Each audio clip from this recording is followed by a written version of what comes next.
Your laundry room is warning you, and if you ignore it, it could cost you big. In this video, I'm going to go over some warning signs to look out for to keep your house safe and your dryer running efficiently.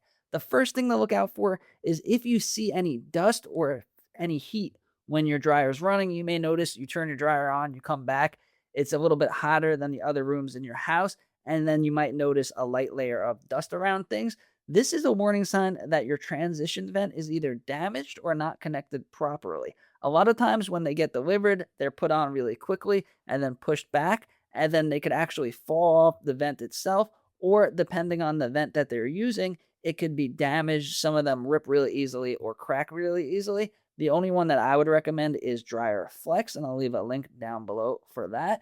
But make sure that your dryer has a good connection. You could pull out your dryer a little bit and just make sure that it's connected into your wall properly. It should be pretty much airtight so that you're not getting any heat or dust inside of your laundry room. And especially if you have a gas dryer, because you could actually have carbon monoxide coming back into your house, which obviously is not good. The next thing is if you notice when your dryer's been running for a little bit, you touch the top of it, you kind of pull your hand away because it gets super hot, kind of like you could crack an egg and fry an egg on top of it.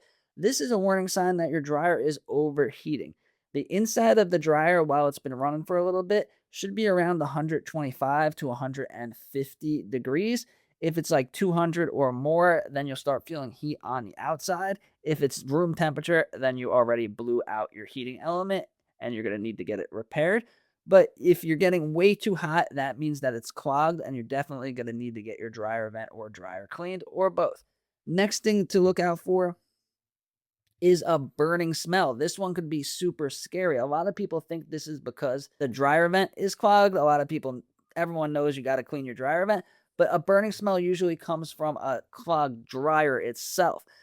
Even if you clean the lint screen every single time, you're still going to get a lot of lint buildup inside of the dryer. Gravity brings it towards the bottom, right by the heating element, and it could build up to like a whole carpet of lint inside of your dryer. And then the burning smell that you're getting, that is the little pieces of clothes, little pieces of hair that are starting to singe, they're starting to burn, and then that's what you're smelling, which is really not good for you to breathe in, and it's really dangerous and could be a really bad fire hazard. So definitely you're going to have to take care of that issue. The next thing is if it takes a few more loads than it should. So if it's used to take you 60 minutes to do it, but now you have to do it like 90 minutes or you have to run it twice, this is also a sign that you're losing efficiency. The dryer doesn't really dry clothes. It removes moisture through airflow. So the more airflow you have, if it's running optimally, the faster it will dry, saving you money on your electric bill and then keeping everything running efficiently. But as it starts to slow down, and it could be really slowly, it takes an extra 5 minutes here, extra 10 minutes there, and then you realize it's taken 2 cycles, taking like over 2 hours to dry the clothes. That is because the airflow is slowly restricting, and then eventually it'll be completely blocked and then not dry the clothes at all. The next one, this is a weird one. It may seem like a good thing at first, but it's not.